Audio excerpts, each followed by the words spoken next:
You are a plumber, Julian. A brilliant plumber, but still just a plumber. Nicholas said it without even looking up from his smartwatch. He was doing some weird wrist-stretching exercise at his standing desk, wearing a $10,000 watch that probably tracked his stress levels while he crushed mine. I did not say anything. I just stared at the yellow stain on the ceiling tile above his head. It looked like someone had tried to scrub coffee out of plaster and failed. The silence stretched between us, heavy and cold, but Nicholas did not care. He just zipped up his gym bag, tapped his screen, and got ready to leave for lunch. Look, he added, we all know you keep the pipes clean, but raises? Equity? That is for big picture thinkers. Let us be realistic. You are 58, Julian. You should be thinking about a smooth runway, not rocking the boat. He gave me a pat on the shoulder that felt like he was wiping grease off his hands. He left a faint scent of expensive cologne in the air. I did not wipe my shoulder. I just sat there, listening to the hum of the server room next door. For 6 years, I had built Vortex Solutions, 43 deployed modules, 3 major pivots that saved us from bankruptcy, and countless sleepless nights. I was the one who stayed up until 3:00 a.m. eating stale granola bars and writing whiteboards full of architecture diagrams while Nicholas was presenting slides to venture capitalists. The codebase was mine. Every elegant logic loop, every fail-safe, every line of the skeleton they paraded at investor showcases was born in my basement, and now they treated me like an obsolete machine. I went back to my desk. The anger was there, but it was cold. I did not want to scream. I wanted to build a guillotine. I opened my personal laptop. I did not use the company computer because they had monitoring software installed. I logged into my personal hard drive, looking for a folder labeled Old Projects from 2019. I almost did not open it. In the tech industry, 2019 feels like a lifetime ago, but I knew what was in there. It was a PDF document. U.S. Patent No. 10,942,831. Method for dynamic predictive load distribution in a synchronous modular environment. The inventor listed was Julian Barrett. The assignee? None. It was blank.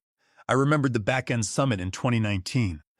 The company's former CTO had passed out drunk on a beanbag chair after boasting about their seed round. When I asked him if we should file patents for the load balancer I had just designed, he laughed. He said legal was a graveyard, and patents were a waste of time for startups. He told me to focus on speed, not paperwork, so I did it myself. I spent my entire Sunday on the USPTO website, paying the $300 filing fee out of my own pocket. I did it because I was proud of my design. I did not think it would be a weapon. I just wanted my name on my creation. Over the years, Vortex Solutions grew. They built their entire platform on top of that load balancer. They called it their proprietary secret sauce. They bragged about it to investors. But they never asked me to sign an IP assignment agreement. Nicholas was too busy updating his LinkedIn bio and pitching the board to audit the legal files of the early days. Under U.S. patent law, specifically 35 U.S.C. 261, patent rights belong to the inventor unless there is a written assignment. Since I never signed one, I was the sole owner. Vortex Solutions had been running their entire enterprise on a patented system they had no legal right to use. I spent the next 4 days working from home. I told Nicholas I had a stomach bug. He did not care. He just replied with a thumbs-up emoji and told me to make sure the API latency did not spike. I spent those 4 days quietly rebuilding the core engine in a private container. I used a personal AWS account, a VPN routed through Switzerland, and changed my laptop hostname to HP DeskJet to avoid flagging their network. Every time I thought about Nicholas calling me a plumber, my fingers moved faster. By Friday morning, I had a working prototype. It was not just a copy, it was better. I had optimized the predictive routing, shaving 15% off the latency. At 10 a.m., I had a meeting scheduled. Not with Vortex Solutions. I had reached out to Audrey Pierce, the VP of Engineering at Ether Technologies. Ether was our biggest rival, a massive enterprise that had been trying to crack our latency advantage for 2 years. Audrey was a sharp woman in her 40s who did not play games. I sat across from her in a glass conference room at Ether's headquarters. I did not say a word. I just slid my laptop across the table. On the screen was the patent documentation, my commit history, and the prototype code running in real time. Audrey looked at the screen, then at the patent number, and finally at me. "Is this what I think it is?" she asked. It is the heart of Vortex Solutions, I said, and I own it. She leaned back in her leather chair, tapping a silver pen against her cheek. I could see the wheels turning in her head. She knew exactly what this meant. Ether had been losing ground to Vortex because of our superior load balancing. If they could license my technology, they could close the gap instantly. And if they could stop Vortex from using it, they could destroy them. Vortex built their entire cloud stack on us, Audrey said, her voice quiet. If they lose access to this architecture, their system will collapse under load. I know, I said, and they do not have a license. I never signed the assignment agreement. I checked the company records before I left. They just assumed they owned it because I wrote it while working there. But patent rights do not work that way, Audrey smiled. It was a cold, calculating smile that made me realize I had found the perfect ally. Let us talk about terms, she said. Audrey did not blink at the numbers. We spent the next 3 hours in that glass room, hammering out the details with 2 of Ether's corporate lawyers. They were young, sharp, and looked like they lived on espresso and billable hours. By the time the sun started setting over the valley, we had a deal. Ether would license my patent exclusively. The terms were better than anything I had hoped for during my 6 years of grinding at Vortex. I got a $450,000 upfront licensing fee, plus a 5% royalty on all cloud orchestration revenue that used my architecture. On top of that, they offered me a consulting role as chief systems architect with a $180,000 annual retainer. I only had to work 15 hours a week, mostly reviewing code and mentoring their junior devs. It was the perfect retirement package, handed to me on a silver platter by the biggest rival of the man who called me a plumber. I signed the contracts at 4:30 p.m. on Monday. The ink felt cool and heavy on the paper. For the first time in years, the knot in my stomach was gone. On Tuesday morning, I sat at my kitchen counter with a fresh cup of black coffee and drafted the email. I did not send it to Nicholas directly. I sent it to the company's general legal inbox, with Nicholas and the CEO CC'd. The subject line was simple: patent infringement and licensing violation, action required. I attached a high-resolution PDF of U.S. Patent No. 10,942,831, along with the exclusive licensing agreement I had signed with Ether Technologies. The cover letter, written by Ether's legal counsel, did not mince words. It stated that Vortex Solutions was currently deploying production software that directly infringed on federal patent rights owned by Julian Barrett and licensed to Ether Technologies. Under 35 U.S.C. 271, they were ordered to cease and desist all unauthorized use of the patented method within 48 hours. If they failed to comply, we would seek a federal injunction to halt their platform services, along with triple damages for willful infringement. I clicked send at 9:15 a.m. The reaction was almost instantaneous. By 9:45 a.m., my access to the Vortex Slack workspace was revoked. My company email was locked, and my calendar was wiped clean. They were trying to erase me, which was exactly what I expected. But what they did not realize was that I had already downloaded my entire performance review history, my Git commit chains, and every email exchange regarding the architecture 3 days prior. Then my phone started buzzing. It did not stop. The first text was from Nicholas. Julian, what is this garbage? Call me right now. 10 minutes later, another text. Julian, do not do this. We can talk about the raise. Let is be reasonable. And then, when I did not answer, the tone shifted. You vindictive old fool. You have no idea what you are doing. You are trying to ruin this company. We will sue you for everything you own. I did not reply. I just put my phone on silent, turned it face down on the counter, and took another sip of my coffee. I had spent 6 years being reasonable, and it had gotten me a pat on the shoulder and a yellow stain on the ceiling. Now it was time to let the lawyers do the talking.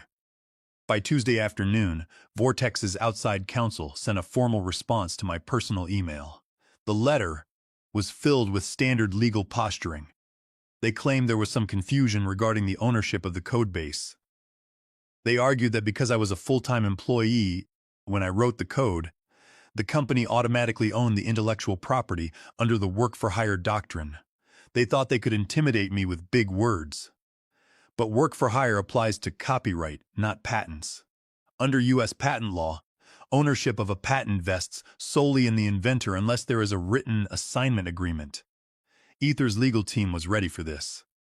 Within an hour, they fired back a response that was the legal equivalent of a tactical strike. They attached a 14-page appendix. It contained API call logs showing my patented method running on Vortex's servers, Jenkins build pipelines with my name on the initial deployments, and a forensic timeline of the Git repository. But the real hammer was a section detailing Nicholas's public statements. They cited a LinkedIn article where Nicholas bragged about designing the company's dynamic load balancer himself, alongside a transcript of a tech podcast where he claimed authorship of the system. Our lawyers asked a very simple, very devastating question. If Vortex Solutions claims the codebase was a collective work-for-hire, kindly explain why your CTO has publicly claimed sole authorship of a patented process in multiple industry publications, and furthermore, please provide the signed assignment agreement showing that Julian Barrett transferred these patent rights to the company. We knew they did not have it, because it did not exist. The silence from Vortex was deafening. On Wednesday morning, a former junior developer I had mentored, a young guy who was still working at Vortex, sent me a message through a private encrypted email. The guy had always been quiet, but he was smart enough to know when to jump ship. Julian, he wrote, the office is in absolute chaos. Nicholas is screaming in the conference room. Legal is running around trying to purge Slack messages from 2019. He sent me a screenshot of an internal memo that had been marked confidential. The subject line was Crisis Protocol Barrett IP. The memo listed several urgent actions. Deactivate all public blog posts referencing the load balancer core, pull the presentation slides for the upcoming DevCon panel, and explore emergency countersuit options.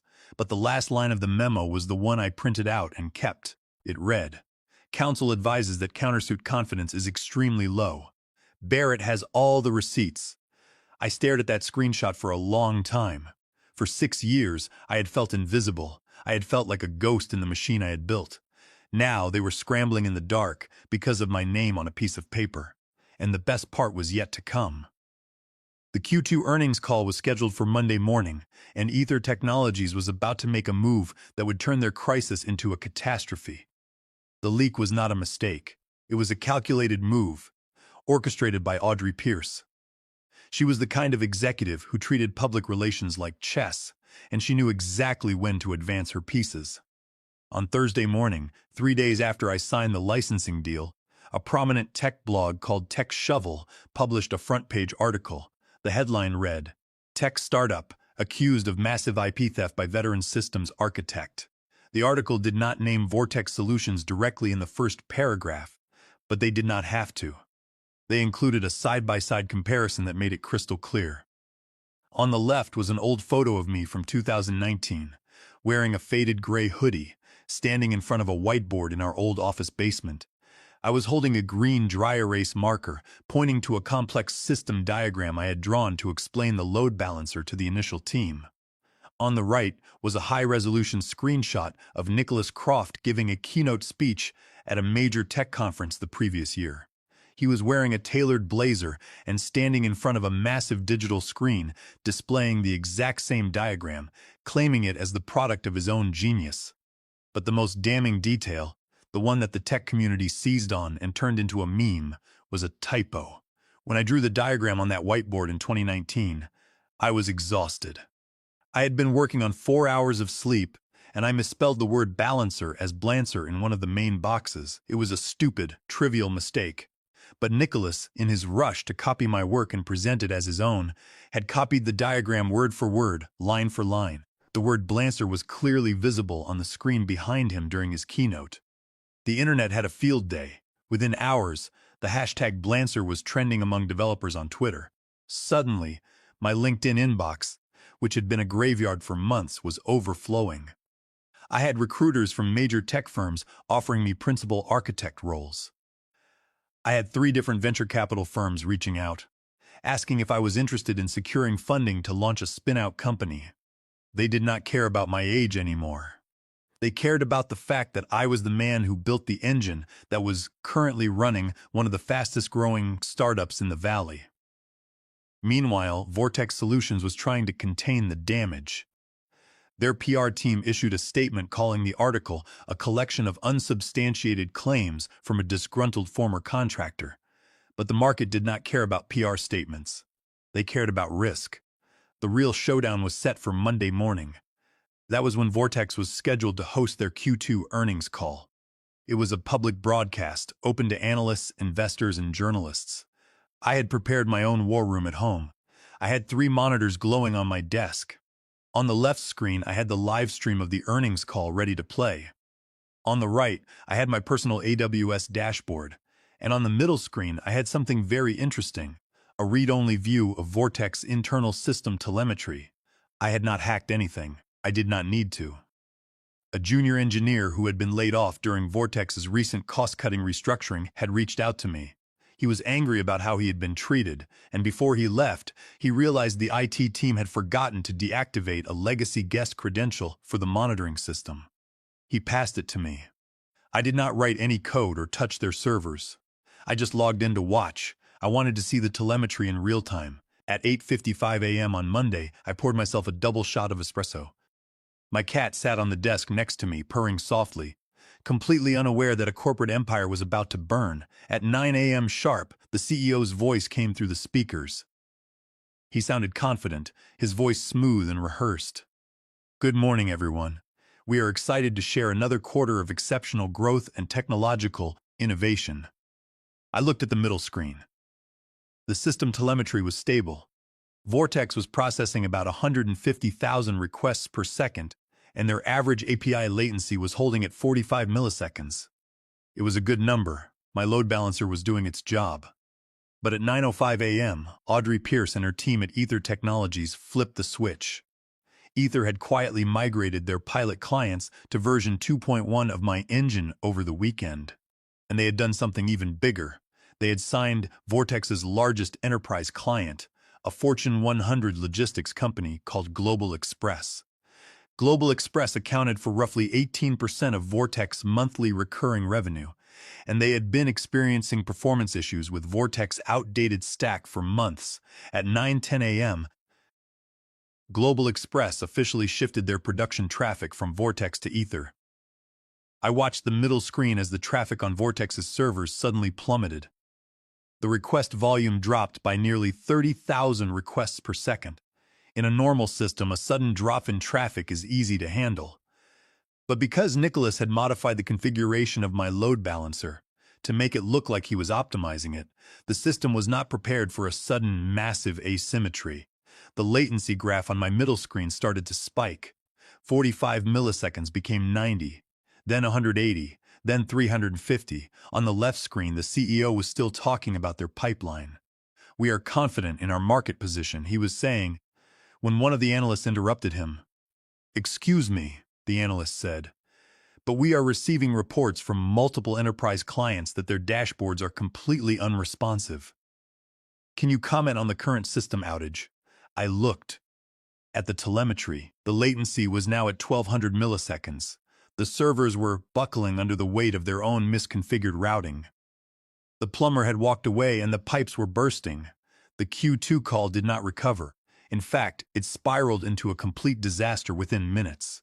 The CEO tried to play down the latency issue, claiming their engineering team was already deploying a patch to handle the unexpected load. But the market moves faster than corporate lies.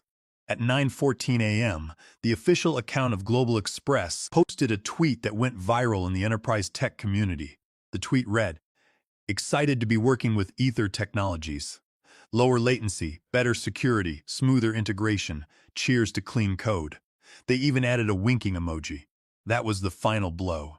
The developer community on Twitter immediately started connecting the dots.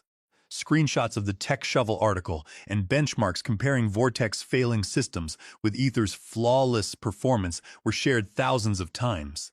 One prominent open-source developer posted, "Did not this code look familiar? Pretty sure Julian Barrett demoed this exact architecture at a systems engineering meetup in 2019. By 10:12 a.m., Vortex's stock price had plunged 11%. The board of directors must have panicked, because by 10:48 a.m., the Nasdaq officially halted trading of Vortex stock due to high volatility. I was sitting in a quiet cafe downtown, sipping a burnt diner coffee with Audrey Pierce. We were watching the whole thing unfold on her iPad. Audrey did not say much. She just chewed on the end of a silver pen, staring at the ticker with a look of quiet satisfaction. "You know they are going to come for you," she said, looking up at me. "They already did," I replied. "And they ran out of ammunition." The internal chaos at Vortex was laid bare later that afternoon, when another leak found its way to my personal email. It was a screenshot of a Slack thread from their executive channel, forwarded by an employee who was watching the executive suite implode. In the thread, Nicholas had typed in all capital letters, "Who the hell authorized his patent? Why was not this caught? Who filed this?"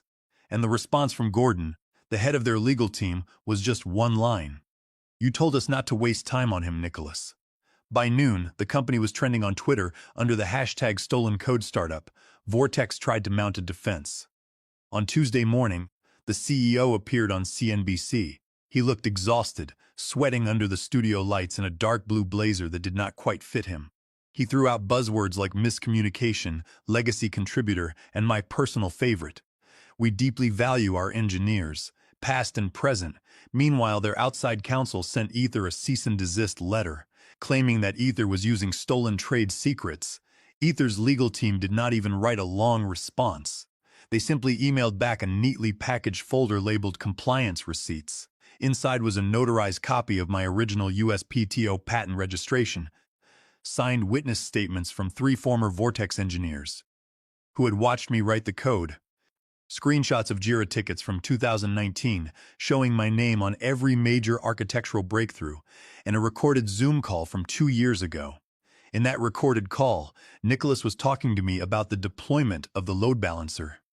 I had asked him about getting my name on the documentation. His voice came through the recording, clear and condescending. "This is not about credit, Julian. It is about teamwork. We all share the glory here." They did not respond to that folder. Not legally, not publicly. Instead, they started quietly deleting their own history. Vortex public engineering blog was scrubbed of any mention of the dynamic load balancer. A white paper from their 2021 DevCon presentation was pulled from their site.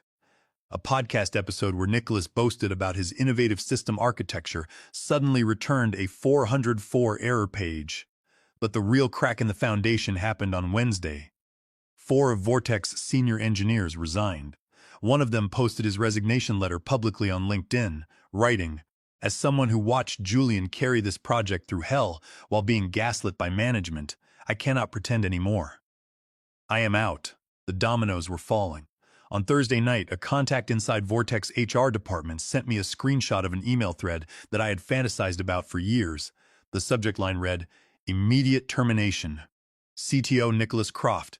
The reason listed was simple and brutal: gross negligence, reputational damage, and failure to disclose patent conflicts to the board. Nicholas was fired. The man who had called me a plumber, who had dismissed my 6 years of loyalty and contribution to secure his own equity, was out of the building. I read that email 5 times. And for the first time in 6 years, I took a deep breath without my hands shaking. But I wanted to see it for myself. On Friday morning, I printed out the termination email. I rolled it up, slipped it into a small gift box, and walked down to Vortex office building. I stood across the street, holding a cardboard cup of coffee. At 10:15 a.m., the glass lobby doors opened. Nicholas walked out. He was carrying a single cardboard box containing his personal belongings, a designer desk clock, some framed certificates, and a couple of books on leadership. He looked older. The confidence was gone from his posture. His shoulders slumped as he scanned the street for a cab. He saw me standing there. I did not smile. I did not wave. I just stood there, arms crossed. Nicholas stopped. He looked at me, then looked down at the street. He opened the taxi door, slid his box inside, and then turned back to look at me one last time. He mouthed something through the glass. I could not hear it over the street traffic, but I did not need to. The plumber had left, the building had flooded, and Nicholas was standing in the water. The lawsuit came 3 days after Nicholas was escorted out of the building. It was a messy, desperate, and highly performative complaint filed by Vortex new interim CTO. They claimed that I had violated my proprietary agreements, leaked trade secrets, and actively sabotaged their systems with the intent to damage their business. They even tried to paint me as a rogue developer who had coerced junior engineers into sharing confidential company data. Ether's legal team dismantled the complaint with the precision of a surgeon. Their first response was simple. Julian Barrett was never under contract for intellectual property transfer. The patent in question predated their active employment agreement clauses, and the company had failed to execute an IP assignment agreement. They advised Vortex to review their own HR files. Their second response was a warning. If Vortex wished to pursue this lawsuit, Ether would require full discovery. This included complete code audit logs, source control history, and all internal communications regarding the patent and Julian Barrett. Vortex's legal team knew exactly what discovery would reveal. It would expose every email where Nicholas had bragged about taking credit for my work, and every Slack message where management discussed burying my contributions. By Friday afternoon, the lawsuit was quietly dropped. There was no press release, no public statement. They just quietly edited the footer of their website, removing the line that read, "Powered by our proprietary load balancer technology." Now it just said built for scale. With the legal battle behind us, Ether went all in. We officially launched our new platform, powered by version 3 Mo of my load balancer. This time, my name was on the patent, on the product documentation, and on the homepage. But what surprised me most was the culture. People wanted to work with me. For years, I had been the invisible guy in the basement. Now engineers were asking for my feedback, crediting my ideas, and collaborating with me. One evening, after a long sprint, 2 young interns pulled me aside in the office break room. We read the TechShovel article and the Slack leaks. One of them said, I tensed up, expecting some awkward corporate apology. But the other one added, "You are the reason we applied to work here. You proved that they cannot just take our work and throw us away." I did not cry. Not there. But later that night, in the quiet of my home office, I looked at my old personal laptop. It was covered in coffee stains and scratches, but it was the machine that had started the fire. I felt a deep sense of peace. But the story was not entirely over. A week later, an email landed in my inbox from an unrecognized address. There was no subject line, no greeting, just one sentence. "You really think this is over?" It was Nicholas. Men like him do not simply disappear when they are defeated. They mold themselves into consultants, advisors, or strategic visionaries, finding new ways to exploit the system. It turned out he had convinced a mid-tier venture capital firm to fund a new startup. They threw together a competitor platform overnight, using a sloppy user interface and a gutted backend. But when I looked at their public API documentation, the architecture was suspiciously familiar. It was a poorly copied version of my older V1 engine. Their press release quoted Nicholas, "A product that does not rely on stolen foundations." He wanted war again. But this time, I did not need to fight alone. I had a team and a superior product. While Nicholas fumbled through public demos that crashed mid-click, Ether rolled out Edgream, our new platform powered by the V3 engine. It was a beast. It chewed through industry benchmarks and delivered performance that Nicholas's Frankenstein system could not dream of matching. We offered early migration packages to his prospective clients. By the end of the month, 8 of the 12 companies he had pitched migrated to Ether. By the end of the quarter, his venture capital backers realized they were funding a sinking ship and pulled all their capital. His startup collapsed before it even launched. A few weeks later, I ran into him at a technology gala in San Francisco. The room was bright, filled with cameras, banners, and people wearing Ether lanyards. Nicholas approached me with a drink in his hand. He had that same brittle smile he always wore, like expired cologne trying to mask his desperation. "Julian," he said, nodding as if we were old friends. "You win. I made a mistake back then. I should have taken you seriously." I tilted my head, looking at him. "You did not make a mistake, Nicholas." He frowned. "What do you mean?" "A decision," I said, and so did I. He did not have a reply. Before he could speak, one of our junior engineers, a kid fresh out of grad school who was standing nearby, turned around. "Hey, Julian," the kid said loud enough to draw looks from the surrounding tables. "Is that the guy who laughed when you asked for a raise?" A few nearby executives turned to look. Nicholas flinched, his face turning a deep shade of red. He set his drink down on a table and walked away, disappearing into the crowd. I did not watch him go. I had a keynote speech to deliver. 10 minutes later, I stood on stage in front of 2,000 people. I did not talk about revenge, and I did not talk about the stock drop. I talked about reclamation. I talked about the importance of owning your work, of standing up to the people who try to make you feel small, and of building something so undeniably good that the world has no choice but to notice. After the speech, a young woman came up to me and asked what advice I had for engineers who felt invisible. I smiled at her and said, "File the patent, then light the match."